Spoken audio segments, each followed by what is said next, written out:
Okay, hello everyone, and thank you so much for joining us this afternoon. We're excited to be here with you for this webinar for energy trends to follow in 2017. I'm joined today by, can everybody hear me okay? Make sure you write in the chat if you can't hear so that we know we're transmitting well. Okay. I'm joined today by our R&D Director, Miguel Cruz. Good afternoon. Here he is. So here's the agenda for today. We'll get started with a quick introduction about Dexma in case you don't know us. Then I'm going to introduce what the energy gurus are saying, what I've been reading about in my role as the energy editor at Dexma, and share those trends with you. And then, to the best part that everybody's been waiting for, we're going to play a little game we like to call Hype or Hope. Which trends are really worth following this year? So we have our expert Miguel with us to tell you whether he thinks the trends are just hype, something that we won't be seeing in 2017, that's very likely, or whether we can hope to see that become a reality this year. So make sure that you save your questions. There's a questions box that you can see here in the chat, and just put those and we'll get to them at the end of the session. Okay, so now I'd like to introduce you to Dexma. We are a provider of energy management software for corporate, commercial, public administration, and industrial sectors, and even more. I'll get to those in a minute. But first, I want to just explain a few of the features. So we are a software as a service based in the cloud. Our software is hardware neutral. That means of all the meters and sensors out there, it's probably going to integrate with our software, which is good news for you if you're an energy manager. You can monitor multiple sites, and we offer a fully customizable software. So in case you want to add your own branding, that's totally possible, which has made us get recognized by a lot of important research companies. You can see here in the bottom left corner. And we've got some great reviews on software review sites like Capterra that you can check out. And if you've used our software before, we'd really appreciate if you leave a review. Here's a quick look at our customer landscape. You can see that no matter what sector, energy is an important part of any kind of business, from culture to hospitality to the pharmaceutical industry. And these are just some of the businesses that our energy software is running behind. And of course, this is constantly growing. We're up to over 1,000 active customers, and we are always ready to grow that number. Here you have our global partner network footprint. You can see that our partners are present in all over the world in every single continent. And we're also growing our partners community. So if you are an energy services company that's interested in becoming part of our network, just get in touch and we'll be happy to tell you more about how it works. So the 3 steps to energy management, this is our Dexma gospel. Oops, sorry, I'll have to go back. Here we are, detect, analyze, and control. So what does it mean? Detect is when you have to when you have to monitor what's going on with your energy consumption in your building. And that's the first step to energy management. And once you have an idea of what's going on, you have to figure out what it means, which is the analysis part. Control comes later which gives you the power to take actions towards reducing your energy consumption and ultimately saving money. So with these 3 steps in mind, let's show you why Dexma is the choice for the companies that I mentioned previously. So what makes us different from the typical energy management software that you find? They have dashboards, they have reports. Okay, these are pretty standard features. Even hardware agnosticism, maybe that's something too. But what makes Dexcel Energy Manager stand out is its capacity for faster data acquisition, advanced features like custom reporting, like I mentioned earlier, the energy apps market, which is great if you want to develop your own energy management applications, and forecasting. The speed is another important aspect because the faster the page loads are, the more time you'll save and the more energy you'll save. And finally, reliability and scalability means that Dexma Energy Manager allows you to grow with your business. So now let's get to the trends part. So what have the experts been saying? I'm going to introduce this part of the webinar. First, by telling you about a megatrend that I've noticed in reading about all the energy trends that have been talked about, both in the media and in experts and consultancies all over the place. So what has this idea been about? It's been about something that recently TechCrunch has written about, and the idea is called the internet. So the internet basically means the increased connectivity and integration we're seeing through the entire energy sector. It's the digital transformation of the energy sector. So we're seeing this happen in finance. We're seeing this happen in entertainment. We already saw it in music. So it's already passed in a lot of sectors, but now it's arrived to energy. So what does that look like? Miguel is going to jump in and explain how this concept is new but not new. So it's been around, but it's just kind of changed the name. So what does that mean? Exactly. Well, in fact, first time that we start hearing about the integration of distributed generation in groups and the integration of small contributors to the energy sector instead of large producers and a vertical integration of generation, transmission, distribution, and consumption was in the late 90s and in 2000. So the name was Virtual Power Plant, and in fact, it was blossoming at the same time as the electricity market start to liberalize and privatize all these companies. Later, around 2010, we start hearing about the smart grid concept that was the same as the previous, but including a large amount of IT technology, so that not only distributed generators like PV generators or small CHP plants were integrated into the grid, but also the consumers in the form of prosumers were also starting to participate by means of demand response and other programs that start appearing on that year, more or less. And now, as you said, we are in the third wave of this digitalization process of the energy sector that is called the internet, that, as you said, is mainly related with the Internet of Things Exactly. and new technologies that are appearing in the last years. Thanks, Mia. So this is a mega trend that we can keep in mind when we're going into more detail through the 10 energy trends that we're going to share with you in the webinar today. So without further ado, here is the list that the gurus are talking about. So the top 10 trends that we'll go into in more detail in this webinar are renewables, intelligent storage or smart batteries, the energy blockchain, microgrids, mobile energy management, securing the Internet of Things, demand response, the SME opportunity, virtual facility management, which means the use of artificial intelligence and chatbots, and from net zero energy buildings. But what are the real gurus saying? So what do I mean by the real gurus? Well, we're talking about the results from our survey of our Dexma community. Over the past month, we've been collecting your answers, and here are the initial results that we wanted to share with you. So you guys are the real experts that are managing energy in your buildings every day. And according to you, the trends that you're personally going to follow in 2017 are going to be storage and the Internet of Things. So those are the top two trends, and then we've got some more, including virtual audits, demand response, and we'll get to those in more detail later. What else do we have for you? The emerging technology that has the most game-changing potential, according to you, is the next generation storage, again, a big theme, and big data and the Internet of Things. So don't worry, we're going to go into much more detail, and we'll tell you whether our R&D department thinks there's hype or hope for those trends. Great. So we just want to remind you one last thing, that the survey is still open. You have until the end of the month if you haven't participated yet. So we'd love to hear from you what you think the market trends, innovation drivers, and challenges are for the year. All right, so we've arrived to the meat of our webinar today.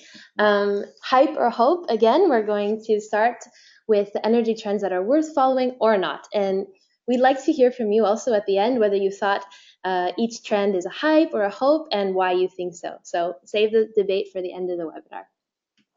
The first one is renewables rule ? So basically, everyone is talking about the surge of renewables, that clean tech is no longer a dirty word, and that the prices are dropping, especially with solar. We can see here that PV is getting cheaper pretty much everywhere. And another big development in the B2C world was the Tesla's unveiling of the solar roof, which has caught everyone by surprise. That you have a beautiful consumer product that can make solar more accessible to everyone. So this is looking positive, but is it really, Miguel? Yeah, well, the proof is here in the chart, where we can see the evolution of utility scale solar PV auction prices in different countries. And we see a large group of them below $50 per megawatt. So this means less than 5 dollar cents per kilowatt hour, which is far below most of the prices from wholesale markets around the world. So this means that PV is already competitive in most of countries around the world, and the driver for the growth of renewables is not only price, because, as you said, there are other new technology innovations, such as the integration of PV in roof tails. What is this tendency is called the building integrated PV. So that's another positive action towards the promotion of renewables. So yeah, indeed, I fully agree with you that renewables are hope. Great. That's good news for the climate as well. So we're happy about this. Sure. And then let me add that we are start having more and more requests from our customers to integrate renewable sources in Dextel. And yeah, we are very happy about it. Great. So there you go. Hope for renewables. Yeah. What about intelligent storage and smart batteries? So again, we see a similar trend with falling prices for lithium-ion batteries. We see a similar trend in the consumer products sector, with electric vehicles becoming much more popular, and even utilities starting to think about how they can integrate batteries into their value proposition. So is this a hype thing or a hope thing? Yeah, well, as you said, EVs has a lot to do with the battery prices, and is not only a consequence having more electric vehicles in the road because batteries are cheaper, but also is the other way around, that batteries are cheaper because there is a higher demand of lithium-ion batteries from the automotive sector. So yeah, we will see very low prices in the coming years for battery packs, and also especially for the small amount of lithium-ion batteries coming from the automotive sector for second life purposes. So when a lithium-ion battery finishes its life to be on board of an electric car, and because it's not useful anymore because the state of health is below 80%, it still can be useful for stationary applications, such as self-consumption or demand response. So we will have this new stream from reused batteries into the market that will help prices going down. So, but the key here is the cost-benefit assessment of the storage. The success or not of storage will depend on the value that you can gather from these devices. There are mainly two kind of drivers. The first could be for security purposes and for self-consumption, that it's something that will not depend on the electricity market itself. And when you say security, you mean security of supply. Exactly, security of supply of remote areas and things like that. And the second drive will be lower costs or higher revenues. Lower costs, for instance, for charging the battery where prices are lower, in order to discharge it when prices are higher, in critical peak pricing periods. So another applications of storage can be for smart grid application for demand response, but this is not available in all electricity markets, but indeed it will be also a driver for storage. So I think. So what do we think? Yeah. We have a hope for intelligent storage and smart batteries due to all these factors. Exactly. Very interesting, the recyclability of EV batteries. I didn't know that. Yep. Okay, blockchain. This is a term that you've probably heard, but more related to the financial sector, where it has actually gained some traction, and some applications are already starting to be built and mainstreamed there. But for those of you who don't know what it is, it's basically a distributed network of computers or database that's linked, and timestamp records are called blocks, and these cannot be modified by anyone except for the people who have the key. So in a sense, security is built into the network, and a blockchain can be built by anyone. It's not this kind of proprietary thing. And the whole idea is that it unlocks all of these possibilities for many, many sectors. And what we're asking now, or a lot of commentators are suggesting, is that has come to the energy sector. Just simply for the fact that it can eliminate the middleman. So you take out the intermediary that is sort of verifying these transactions, because that is done by the blockchain itself. So the possibilities are very, very interesting when it comes to energy. But whether it's a hype or a hope, I'm going to let Miguel decide. Okay. Well, as you said, blockchain will transform not only financial sector, but also other sectors, and especially energy sector in the future. Main key application of blockchain related to energy is the capacity of this technology to make easier the peer-to-peer transactions in a secure way. So indeed, it can be interesting for closed systems like microgrids or remote grids, where you have generators, you have consumers, and you have prosumers that can be generators and consumers at the same time. Right. And then you can create local markets there using this kind of technology. And indeed, energy management software will have to adapt to these new business models in order to facilitate its integration into these small collaborative communities. But for a large-scale applications, so like the application of electricity systems in European countries or North America or other countries where you have a wholesale market with big generators, large consumers, and a regulation that is quite close to and has been evolving for the last 100 years. So it's quite far away still for the short-term application. But if I had to bid, I will think of emerging economies to be the first to introduce this kind of technology, because of the lack of intermediaries. Oh, that's it. They can like leapfrog, because it's kind of okay. Exactly. So, but what are we giving the overall trend of blockchain? Well, it's hyper now. Don't get too excited. Remember that it's happening just in pilot phases and in pilot programs, and we have a couple of examples all over the world. But as far as scaling goes, not going to happen this year. Exactly. Let's talk about microgrids a little bit deeper, because we did mention them as a way that blockchain could be applied to the energy sector, but microgrids in themselves are a trend that's coming up more and more. Can you expand on that and tell us whether you think it's a hype or a hope? Well, this has a lot to do with the first two trends that we were discussing: the lower prices of renewable energy sources and its higher penetration, and also the appearance of smart storage devices. Because, well, when you have a microgrid, you need both to have generation, but also storage to be able to manage the intermittency of PV generation or wind generation or other non-controllable resources. Right.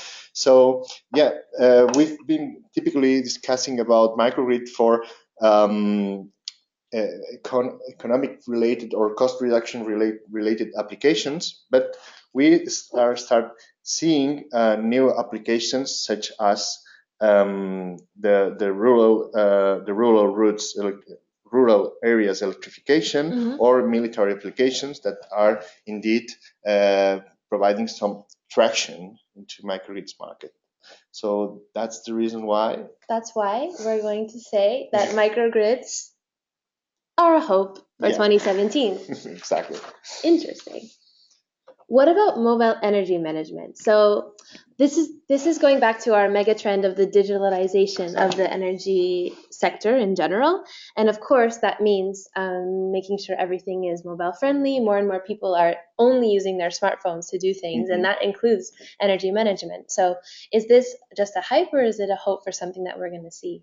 Well, as you said, mobile devices are also becoming the tool for energy managers when visiting a facility to analyze if everything is working well, if HVAC system is working properly, if there are excesses of energy consumption or passive loads working on that moment. So we are having these requests from our partners to adapt our software, and in general in the market of energy management systems, the end customer and also the facility manager is requesting more and more to have this information also available in their smartphones and their tablets. So, well, that's something that we think will appear in 2017, and not only.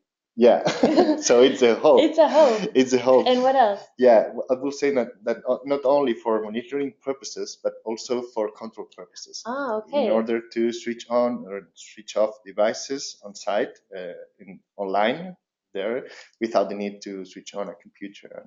So this is what we're seeing a lot in smart homes in the residential market, but Exactly. you think it will, in 2017, we'll see it more in commercial buildings? Yeah, in commercial and tertiary buildings. Yeah, I think so. Very interesting insight. Okay, securing the Internet of Things. So why is this trend here? 2016 was the year of cyber attacks. We got up to the grid specifically. I mean, cyber attacks are nothing new, but the fact that energy grids, especially, and I mean, there was some news in the US, in the Ukraine, had thousands of attacks last year alone, is the reason why we're including this trend. So securing the IoT means as the Internet of Things grows, as more and more devices are added to the cloud, that just means more and more vulnerabilities are coming up security-wise. So energy managers have good reasons to be concerned about this, or do they? Is security just a hype that energy managers don't really need to worry about, that it's just a grid thing, or is it something that we'll see more and more of in 2017? Well, I have to say that in a world where enterprise systems tend to integrate into single platforms, accountability systems, energy management systems, production control systems, then the energy management software are linked to critical systems within the enterprises. So as a consequence, if everything is integrated in a single entity, the entire IT system is as weak as the weakest part of it. So, having taken into account that energy management software will be integrated into this platform, the same security level will be required as for other critical systems like ERPs or manufacturing execution systems and things like that. So, will be not a nice to have, but a must have in 2017, I would say. So that makes it a hope. Yeah. We're definitely going to see more of this in the coming year, for sure. It's a must. This goes back again to our mega trend of everything just becoming more and more connected. So this is something we'll see more and more of. Yeah. Now I want to talk about demand response. Please, Miguel, you're the super mega expert in this. Tell us what it is first for those of us who maybe are unfamiliar with the concept. Okay, so in fact, demand response can be defined as the modification of your load curve in exchange of external incentives. Okay. So you will reduce, for instance, your peak load period and will move it to the off-peak period, for instance, during the night, so that your impact into the grid will be lower. And for doing so, you will receive incentives from network operators. Okay. But are we talking about industry, like huge buildings, or can I also do it at home? Okay. What's the penetration like? Well, in the States, for instance, we can see that both for industries, tertiary buildings, and also residential, because some states have a regulation quite developed in this direction. But in the rest of the world, this demand response topic is mostly focus on what we can define as the low-hanging fruits, like industry or big tertiary, which are buildings or are facilities that already have an automation system that easily can be integrated with external network operator systems, so that they can talk to each other and adapt demand load curve and align it to the needs of the grid at that moment. So as we can see in the chart below, on the left side, one key new actor is the aggregator concept, because a single prosumer cannot have any effect on the grid. But if we put together 1,000, 10,000 prosumers, then the impact in the grid is relevant.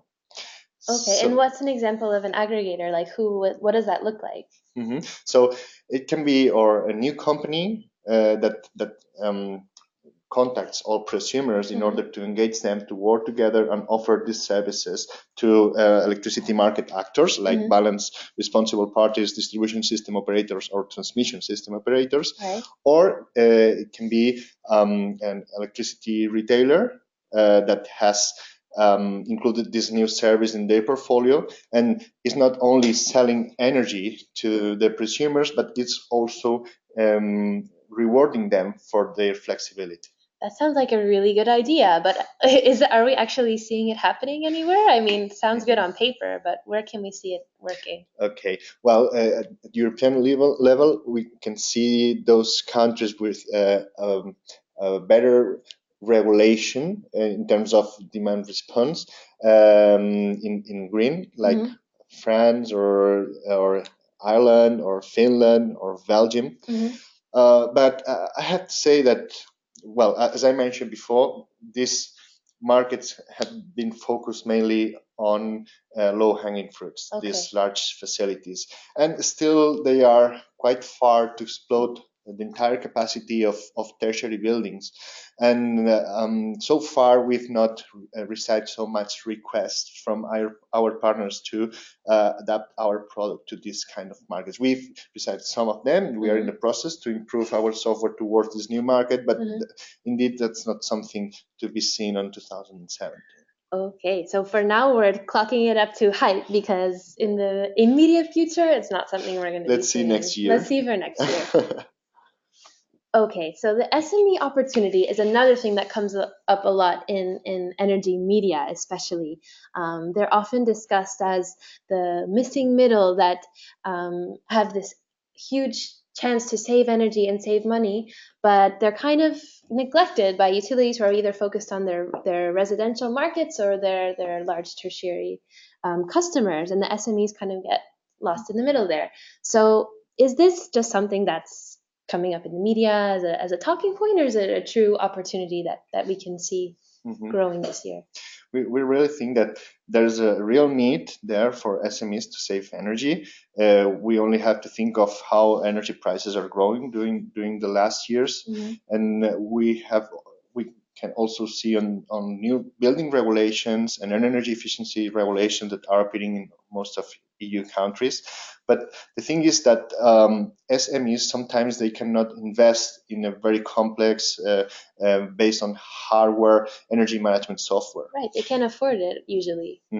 So that's why we have to start thinking of new products that can help SMEs to identify their saving potential and identify which actions they should undertake in this regard. So from Dexma side, as most of our most of our partners already know, we have the energy grader available since beginning of 2016. So this is the first step on identifying which are your saving potentials by means of comparing to your peers, to similar companies in similar climate zones with similar turnover or KPIs. It's already available. So very easily, only by means of introducing your energy bills into a very simple platform, you will see how efficiently are you working. So what's your saving potential? 20%, 30%, 50%.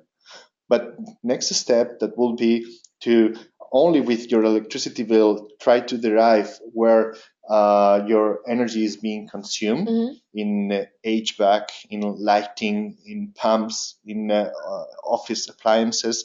That's this technology is called load disaggregation. We are in the process to develop it, and also other EMS providers, and the general trend in the market is to start developing this, but it's not available still at SME level. It starts to be available for residential customers because they are more homogeneous.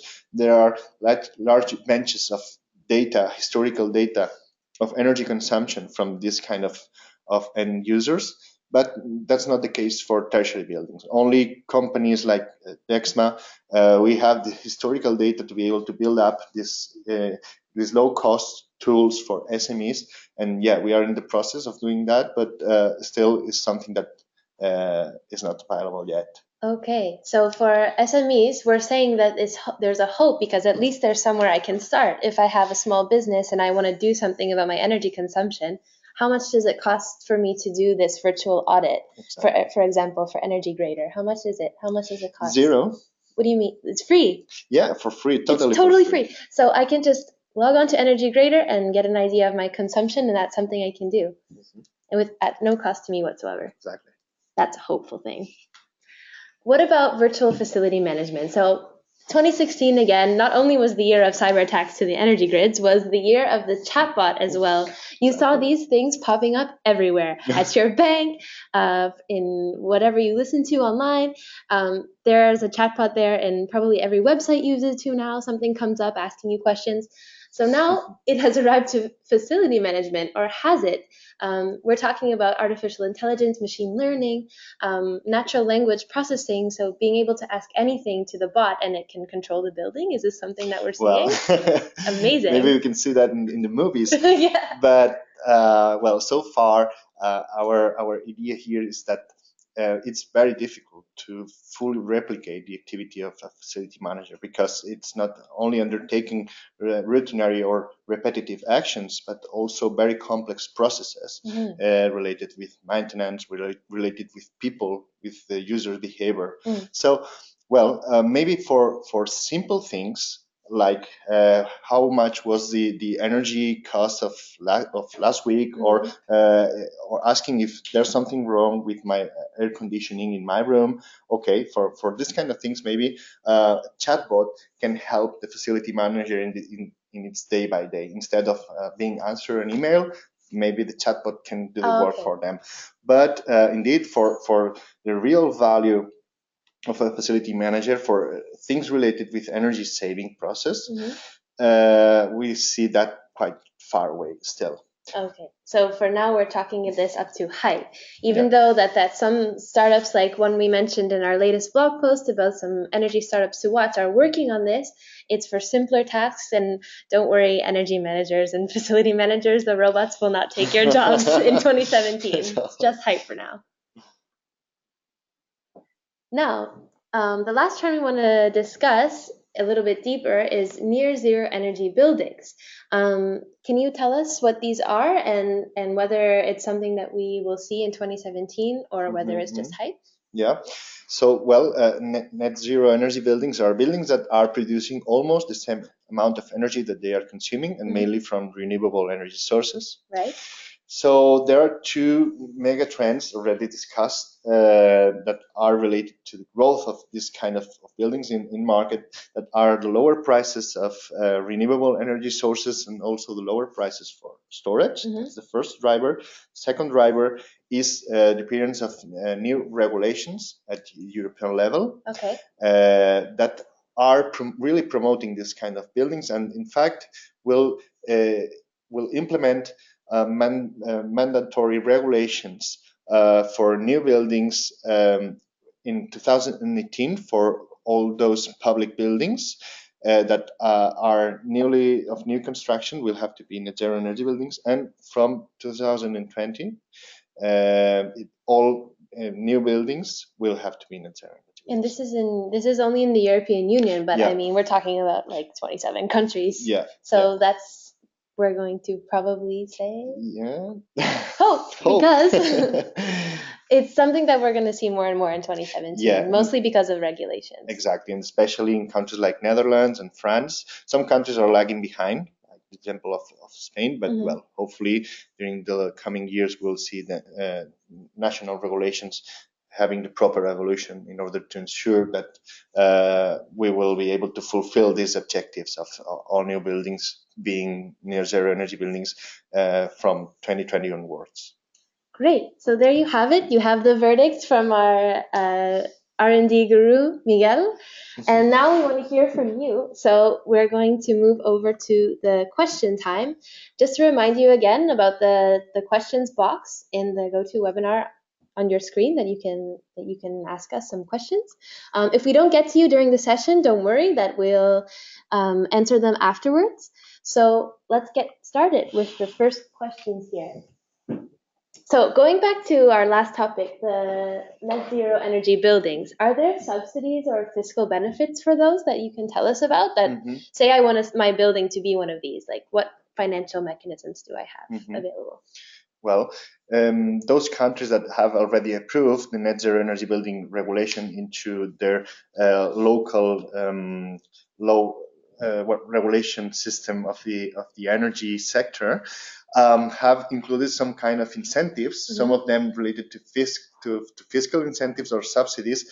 And for instance, the example of the Netherlands, if you are the owner of a building that you are renting to some users, if your building is a net zero energy building, then the regulated price of the renting that is somehow set up by the government, it can be 200 euros higher per household. Okay. So then in that way, you will be able to somehow have your investment coming back after, let's say, 10 years or 7 years if you invest on net zero energy buildings. Okay, so there's a nice payback period there. Yeah, and I will recommend you, if you are interested on that kind of things, to search for white papers from the joint research center of the European Commission that was published some months ago, that makes a review of national regulations related to net zero energy buildings. You will easily understand which are the fiscal and subsidies advantages in different countries. Great, awesome resource there. So what about virtual audits? Now that we're talking about regulations, are there any regulations that you know about that specifically have to do with virtual audit? Well, so far we didn't thought of virtual audits in that way. I mean, our products related to virtual audits are mostly focused on the identification of the potential of your energy savings and giving you recommendations, but not with binding result, not a regulated report that you can provide to the final customer, only with the virtual audit. So yeah, that's something that I'm not sure if it already exists or not, but indeed something very interesting to do research on. Okay. So we have another question coming in. Let's see.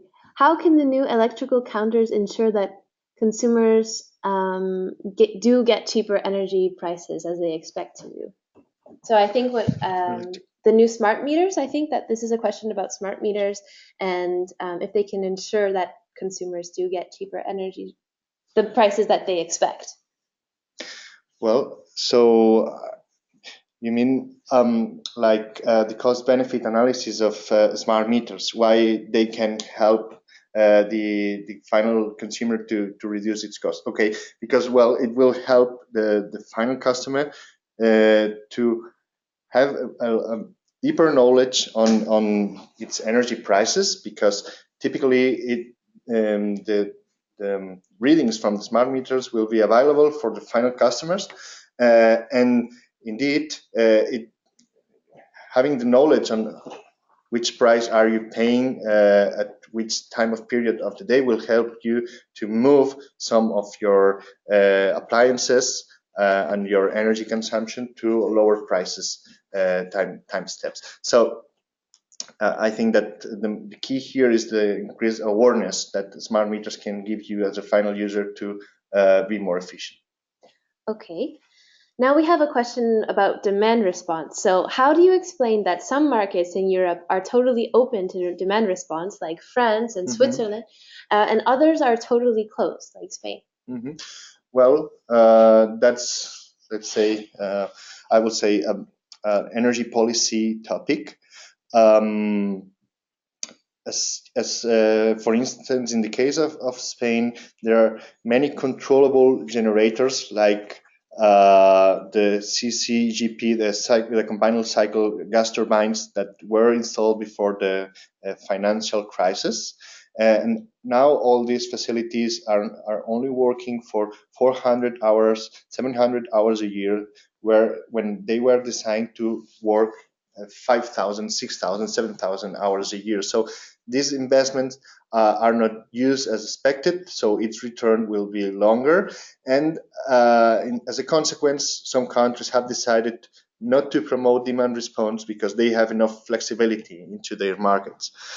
Well, that's something that can change if energy policy changes, but the trend that we are seeing in Europe is still that Northern and Central Europe countries are more focused on energy innovation, smart grid, and prosumer integration into the system, while Southern countries are a little bit lagging behind of that.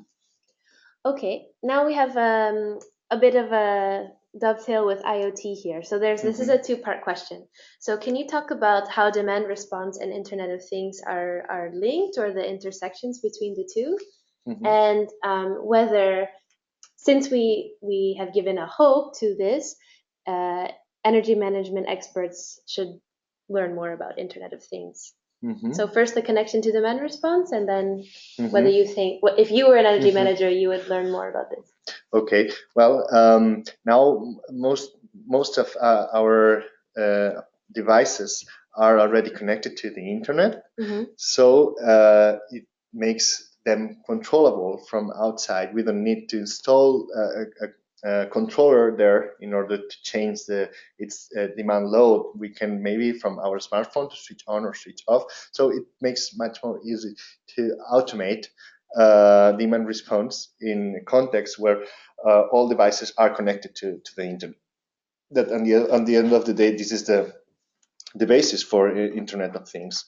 So yeah, in related to the second question, yeah, indeed, I think that facility managers have to start to digitalize its day by day by means of increasing the use and its day by day with energy management softwares, so that they can reduce its cost when dealing with a lot of facilities, multi-sites, and different end user profiles.